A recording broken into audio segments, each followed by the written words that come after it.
છેલ્લા લેક્ચરની અંદર આપણે રીકોમ્બિનન્ટ ડીએનએ ટેકનોલોજી એના ઉપકરણો જે ચર્ચા કરતા હતા એમાં શરૂઆત રેસ્ટ્રિક્શન ઉત્સેચકોથી કરી. હવે આપણે આ રેસ્ટ્રિક્શન ઉત્સેચકો જે હોય છે એને સમજવાના છે. આપણે વાત કરી કે 1963 થી શરૂઆત થઈ હતી આ ઉત્સેચકો વિશે જાણવાની. તો એ ઉત્સેચકો કે જે ડીએનએ ને કોઈ ચોક્કસ જગ્યાએથી કાપે છે એને આપણે રેસ્ટ્રિક્શન ઉત્સેચકો એવું નામ આપીએ છીએ. અત્યારે આપણે થોડુંક એના વિશે વર્ણન વધુ સમજીએ. તો સૌથી પહેલી વાત જે આપણે કરવાની છે કે જે રેસ્ટ્રિક્શન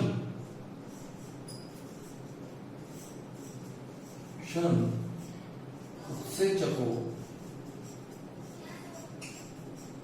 નું વર્ગીકરણ કે રેસ્ટ્રિક્શન ઉત્સેચકો એક્ચ્યુઅલી શું છે એ આપણે પહેલા સમજીએ. તો સૌથી પહેલા જે મેઇન વાત આપણે સમજવાની થાય તો આ ઉત્સેચકોનો સમાવેશ જેમાં કરવામાં આવે છે, અહીંયા આપણે સ્ટેપ બાય સ્ટેપ એ ઉત્સેચકો સુધી પહોંચી. તો સૌથી પહેલી વાત એ છે આપણે સમજવું પડે છે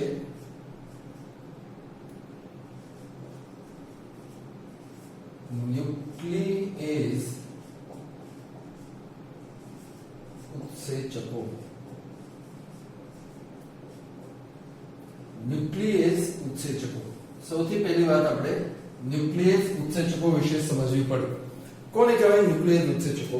તો એની વ્યાખ્યા આપણે આ રીતે આપીએ છીએ કે ડીએનએ અથવા આરએનએ નું વિઘટન કરતા ઉત્સેચકો છે. ન્યુક્લિયસ ઉત્સેચકો એટલે એવા ઉત્સેચકો છે કે જે ડીએનએ અથવા તો આરએનએ નું વિઘટન એટલે કે કાપે અથવા તોડે એ બધું કરી શકે. એવા બધા જ ઉત્સેચકો એને ન્યુક્લિયસ ઉત્સેચકો તરીકે ઓળખવામાં આવે છે. હવે આપણે એ જોઈએ કે આવા ઉત્સેચકો જે હોય છે એ બે પ્રકારના nucleus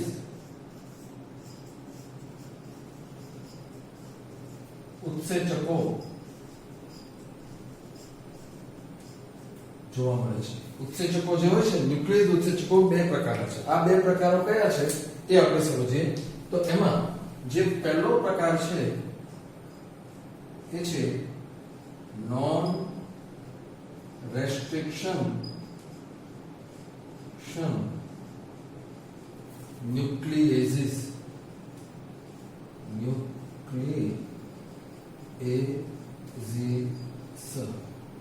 non restriction nucleases. Non restriction ગઈકાલે આપણે વાત કરી કે રેસ્ટ્રિક્શન એટલે પ્રતિબંધ. તો અહીંયા આ એવા ઉત્સેચકો છે કે જે સમજીએ એના વિશે કે ડીએનએ અને આરએનએ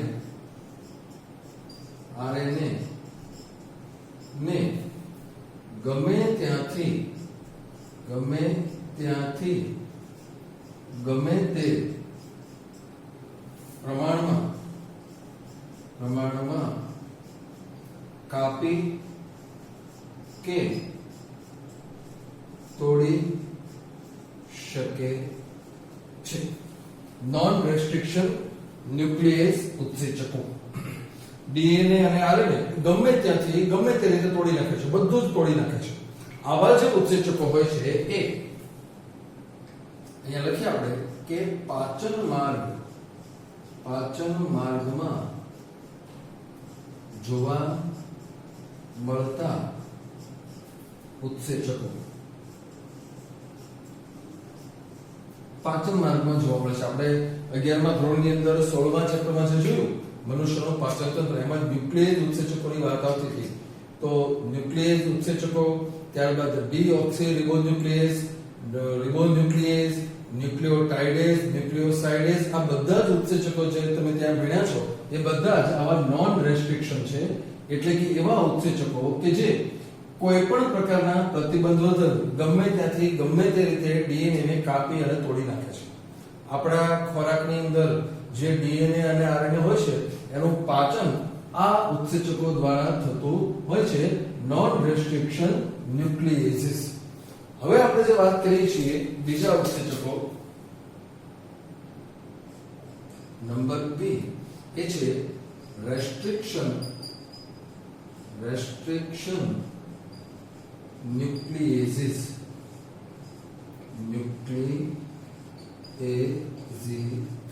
રેસ્ટ્રિક્શન ન્યુક્લિએસિસ આ એવા ઉત્સેચકો છે કે જે ડીએનએ અને આરએનએ ગમે ત્યાંથી ગમે રીતે નહીં તોડી શકે. એ એવા છે કે જે ડીએનએ અને આરએનએ માં આવેલા કોઈ ચોક્કસ નાઇટ્રોજન બેઝ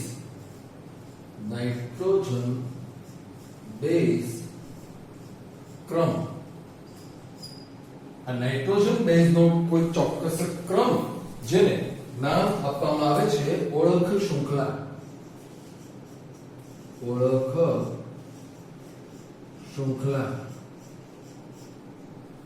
ગઈકાલે આપણે એની વાત કરી હતી હાઇડ 3 એક ચોક્કસ 6 નાઇટ્રોજન બેઝની એક ઓળખ શૃંખલા ધરાવે છે. એ એવું છે કે કોઈ ચોક્કસ ઓળખ શૃંખલા હોય, એક ઓળખ શૃંખલા પર થી કાપી શકે છે. એટલે કે આખું ડીએનએ હોય, આખું એક લાંબુ ડીએનએ છે, એની ઉપર જો આવા રેસ્ટ્રિક્શન ન્યુક્લિયસ ઉત્સેચકો કામ કરે તો એ ગમે ત્યાંથી ગમે રીતે નહીં કાપી શકે. એ કોઈ એક ચોક્કસ શૃંખલા એવી હોય કે જેની ઉપર જ એ કામ કરતા હોય છે, એની સિવાય નહીં. ઓકે, હવે આવી જે ઓળખ શૃંખલાઓ હોય છે, ઓળખ શૃંખલા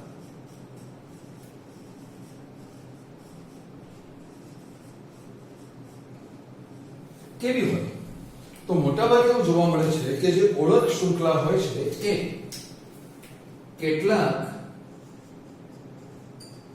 કેટલાક નાઇટ્રોજન બેઝ ની બનેલી પેલિએન્ડ્રોમિક શૃંખલા હોય છે. પેલિએન્ડ્રોમિક શૃંખલા એટલે શું એ પહેલા આપણે સમજવું. તો યાદ રાખો, પેલિએન્ડ્રોમિક શૃંખલા એટલે એવી શૃંખલા કે જે આગળ એટલે કે 5 પ્રાઇમ ટુ 3 પ્રાઇમ અને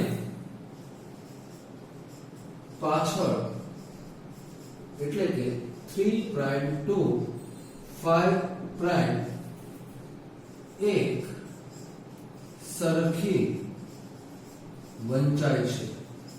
આપણે એના ઉપર ડિસ્કશન કર્યું, આગળ કરવાના છે કે આ પેલિએન્ડ્રોમિક શૃંખલા એટલે શું, અત્યારે માત્ર આપણે સમજી લઈએ કે કોઈ એક ડીએનએ ઉપર 5 થી 3 દિશામાં અને 3 થી 5 ઊંધી દિશામાં એક સમાન ક્રમ હોય તો એવી શૃંખલાને પેલિએન્ડ્રોમિક શૃંખલા તરીકે ઓળખવામાં આવે છે. તો આ જે રેસ્ટ્રિક્શન ન્યુક્લિયસ ઉત્સેચકો હોય છે એ આવી શૃંખલાઓને ઓળખે અને એને કાપે છે. તો હવે આપણે જોઈએ કે આવી જે ઉત્સેચકોની જે પ્રકાર છે એ કેવા હોય છે. તો ફરી પાછું આપણે જોઈએ કે જે રેસ્ટ્રિક્શન ન્યુક્લિયસ ઉત્સેચકો છે એના પાછળ બે પ્રકારો છે. એના બે પ્રકારો એ આપણે જોઈએ, એટલે કે રેસ્ટ્રિક્શન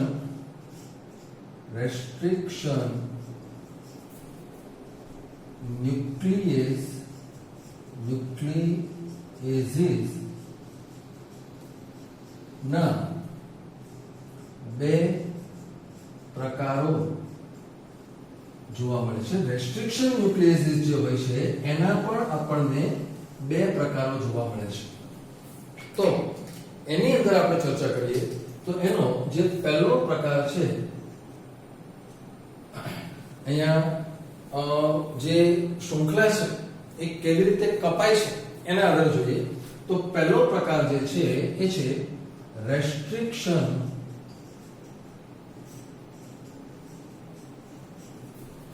એક્ઝો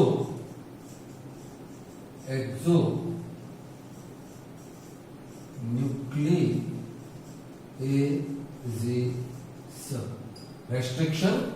એક્ઝોન્યુક્લિયેસિસ યાદ રાખજો કોને કહેવાય એ સમજી લઈએ તો આ એવા ઉત્સેચકો છે કે જે એક જ ઓળખ શૃંખલા ધરાવે એની પાસે એક જ ઓળખ શૃંખલા હોય છે પરિણામ એવું આવે છે કે એ ડીએનએ કે આરએનએ ને છેડેથી કાપી નાખે છે શૃંખલા એક જ છે પરિણામ એવું આવે છે કે જ્યાંથી કાપે ત્યાંથી એક જ છેડેથી કાપી નાખે છે ફોર એક્ઝામ્પલ અહીંયા એક ડીએનએ બતાવીએ ધારો કે એક આવો ડીએનએ છે આ એક ડીએનએ છે તો અહીંયા આ નાઇટ્રોજન બેઝના ક્રમ છે આ છે નાઇટ્રોજન બેઝના ક્રમ તો આવા જે નાઇટ્રોજન બેઝના ક્રમ હોય છે પહેલી એન્ડોમિક કેવા હોય એ પહેલા હું તમને અહીંયા સમજાવી દઉં તો ધારો કે અહીંયા G A T T C G A T T C અહીંયા લખીએ આપણે C તો અહીંયા હશે G અને અહીંયા હશે A તો અહીંયા હશે T ધારો કે આમ છે તો આ જે આખી શૃંખલા છે એની અંદર તમે જુઓ કે અહીંયા ધારો કે આ 5 છેડો છે તો આ 3 છેડો હશે અહીંયા હશે આ 3 તો આ હશે 5 થાય છે કેવું તો તમે જુઓ કે પહેલી એન્ડ્રોમિક શૃંખલા એ હું તમને પહેલા અહીંયા સમજાવું તો આ આખા એક્ઝામ્પલ ની અંદર આટલો ટુકડો પહેલી એન્ડ્રોમિક છે જુઓ આટલો ટુકડો આ જે છે એ પહેલી એન્ડ્રોમિક દેખાય છે ધારો કે આ 5 થી 3 દિશામાં તમે જાઓ તો અહીંથી શરૂ કરો G A T T C શું યાદ રાખજો G A T T C તો આ બાજુ આ જે છે 3 થી 5 5 થી 3 અને 3 થી 5 તો આ બીજી શૃંખલા સામેની શૃંખલા છે G A T T C તો આ બંને બાજુ એક સરખું વંચાય છે એટલે છે પહેલી એન્ડ્રોમિક તો હવે ધારો કે અહીંયા જ્યારે આની ઉપર રેસ્ટ્રિક્શન એક્ઝોન્યુક્લિયસ કામ કરે છે એક્ઝોન્યુક્લિયસ તો એવું થશે કે એની જે ઓળખ શૃંખલા છે ધારો કે આ GAATTC છે તો એની ઓળખ શૃંખલા આમ છે અહીંયાથી પરિણામ એવું આવે છે કે જે આખો ડીએનએ છે એનો સિમ્પલ આ રીતે આમ ટુકડો થઈ જશે અને અહીંયાથી એક આ ટુકડો છૂટો પડી જશે હું અહીંયા બધા નાઇટ્રોજન બેઝના ક્રમ જે છે એના નામ લખતો નથી પણ મેઇન વાત એ છે કે એ અહીંથી આગળ હોય છે અહીંથી પણ આવે છે આમ ખાલી આમ ટુકડા કરી નાખે છે કાપી નાખે છે તો આ છે એવા એક્ઝોન્યુક્લિયસ ઉત્સેચક બીજો જે પ્રકાર છે એ છે રેસ્ટ્રિક્શન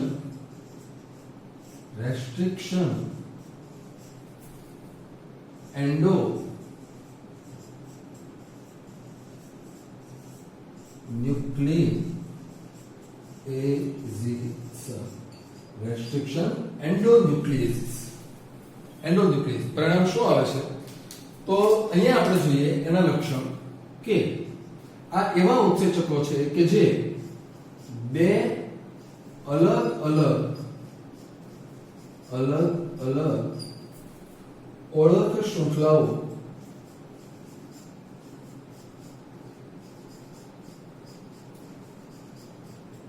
ધરાવે છે એની પાસે બે ઓળખ શૃંખલાઓ છે એનું પરિણામ શું આવે છે જોઈએ આપણે પરિણામ એવું આવે છે કે ડીએનએ કે આરએનએ માં વચ્ચેથી ટુકડો અલગ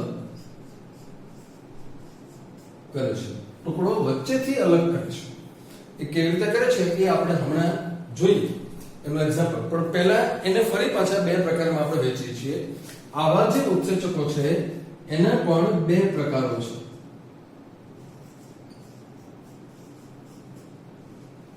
એટલે પહેલા આપણે જોઈએ ન્યુક્લિયસના બે પ્રકારો નોન રેસ્ટ્રિક્શન અને રેસ્ટ્રિક્શન. પછી આપણે જોઈએ રેસ્ટ્રિક્શનના બે પ્રકારો, એક્ઝો અને એન્ડો. હવે આપણે એન્ડોના બે પ્રકારો જોઈએ છીએ. તો એમાં જે પહેલો પ્રકાર છે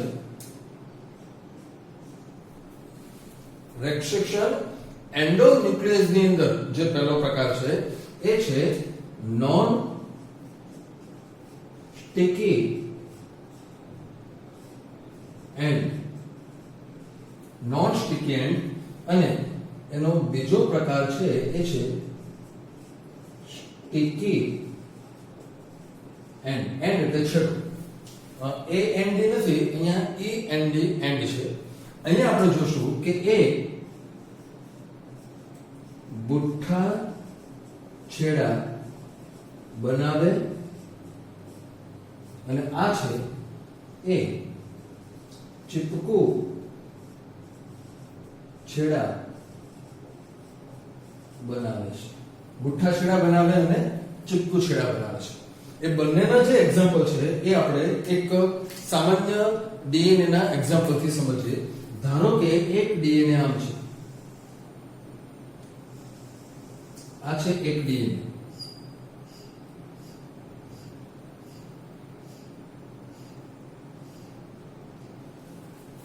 આ આખું સળંગ ડીએનએ છે. આ તો છે રેસ્ટ્રિક્શન ઉત્સેચ એન્ડોન્યુક્લિયસ એવા છે. એન્ડો અહીંયા આપણે લખીએ છીએ એન્ડો, અહીંયા આપણે લખ્યું હતું એક્ઝો. તો યાદ રાખો કે જે એક્ઝો અને એન્ડોનો જે મેઇન ડિફરન્સ છે આ છે કે આ ઉત્સેચકો પાસે માત્ર એક જ ઓળખ શૃંખલા છે કે અહીંથી કાપી નાખે છે અને ટુકડો અહીંથી છૂટો પડી જાય છે. તો અહીંયા આપણે જોઈએ કે આ એન્ડોન્યુક્લિયસ એવા છે કે જેમની પાસે બે ઓળખ શૃંખલા છે. તો એ બંને ઓળખ શૃંખલાઓ ધારો કે એમાંથી એક ઓળખ શૃંખલા અહીંયા છે અને એક ઓળખ શૃંખલા અહીંયા છે આ રીતે. તો પરિણામ એવું આવે છે કે જ્યારે એક કાપે છે ત્યારે અહીંયાથી એક ટુકડો આમ છૂટો પડે છે, બીજો ટુકડો આ રીતે છૂટો પડે છે અને અહીંથી આમ આખું સળંગ ડીએનએ છે. આમ પરિણામ એવું થયું આખા ડીએનએ માંથી વચ્ચેથી આ ટુકડો છૂટો પડ્યો. તો બીજી બાજુ અહીંયા આપણે જે જોઈએ છીએ સ્ટિકી એન્ડ, પછી હું તમને એનો અર્થ સમજાવું કેવી રીતે હોય છે. પહેલા આપણે સમજી લઈએ.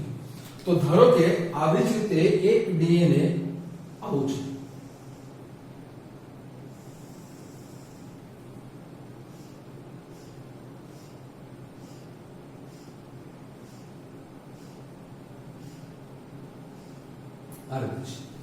તો આની પાસે પણ બે ઓળખ શૃંખલા જો અહીંયા આપણે બતાવ્યું છે, આ એક અને આ બીજી ઓળખ શૃંખલા છે. અહીંથી કાપે એટલે આ ટુકડો છૂટો પડી જાય.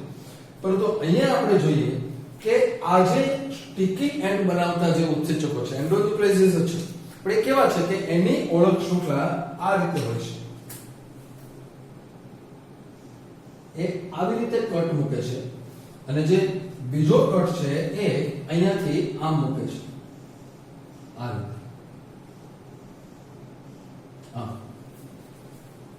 તમે જુઓ અહીંયા કે જ્યારે આ કાપાય છે, તમને આગળનો જો યાદ હોય તો તમને ખ્યાલ હોવો જોઈએ કે આ બે નાઇટ્રોજન બેઝની જે જોડ છે એની વચ્ચે અહીંયા બંધ ફોસ્ફોડાયસ્ટર બંધ હોય છે. એટલે આ એવા ઉત્સેચકો છે કે જે માત્ર ને માત્ર ફોસ્ફોડાયસ્ટર બંધ જ કાપે છે.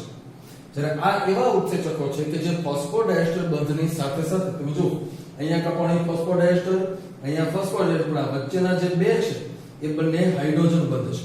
અહીંયા પણ સેમ આ ફોસ્ફોડાયસ્ટર બંધ તો આપણા વચ્ચેના બે જે કપાણા એ બંને હાઇડ્રોજન બંધ હતા. પરિણામ એવું આવે છે કે આ ઉત્સેચકો દ્વારા જે ડીએનએ કપાણું છે એ કેવું બને છે તો કે એ આ રીતે બને છે.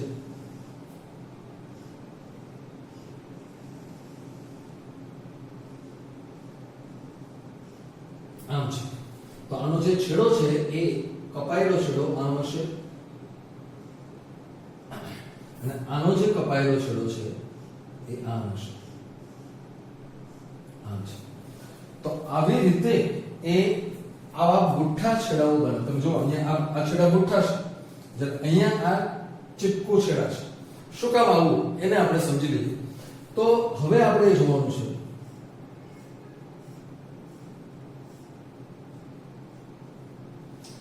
કે આવી રીતે જે કપાણ, હવે તમે વિચાર કરો કે ધારો કે એક ડીએનએ છે ધારો કે મનુષ્યનું ડીએનએ છે, તો મનુષ્યના ડીએનએ ની અંદર તમે જે પસંદગી કરી છે, માનો કે આ એક આખું રંગસૂત્ર છે, એમાંથી વચ્ચેથી કાપો તમે, તો ઇન્સ્યુલિન માટેનું જનીન તો ગમે ત્યાં વચ્ચે જ હશે, તો એ કાપી શકે છે.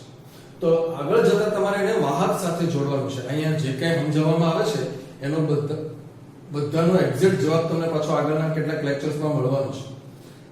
આવું જો થાય તો જ એવું શક્ય બને. અત્યારે તમારી ટેક્સ્ટબુકમાં એક બહુ મોટી આકૃતિ આપી છે, એ આકૃતિ અત્યારે આપણે સમજવી નથી, એનો હું આગળ સમજાવીશ. અત્યારે માત્ર તમે એટલું જુઓ કે આખા ડીએનએ માંથી બંને તરફ એક એક છેડો લંબાયેલો વધે તો આને પ્રલંબિત ભાગ કહેવાય છે. પ્રલંબિત ભાગ છે અને એ ચીપકુ છેડા કહેવાય છે. આ જે છેડાઓ છે એને ચીપકુ છેડા તરીકે ઓળખવામાં આવે છે.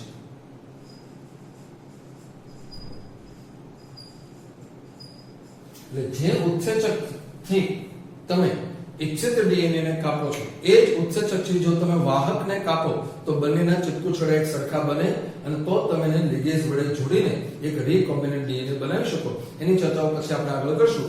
અત્યારે આપણે માત્ર એટલું જોઈએ કે આવી રીતે ડીએનએ ને કાપવાની જે પ્રક્રિયા છે એ માત્ર રેસ્ટ્રિક્શન, જે સ્ટિકી એન્ડ એટલે કે ચીપકુ છેડા બનાવે એવા ઉત્સેચકો અહીંયા ભાગ ભજવે છે. તો આપણી ડીએનએ ટેકનોલોજીમાં આ સ્ટિકી એન્ડ બનાવતા રેસ્ટ્રિક્શન એન્ડોન્યુક્લિયસ ભાગ ભજવતા હોય છે. આ ઉત્સેચકો આપણે કામમાં લેતા નથી. તો અહીંયા ખાસ યાદ રાખીએ કે આવા ઉત્સેચકોનો ઉપયોગ કરીને આપણે રીકોમ્બિનન્ટ ડીએનએ બનાવતા હોઈએ છીએ. બાકીની ચર્ચાઓ છે આપણે નેક્સ્ટ ટાઈમ કરીશું.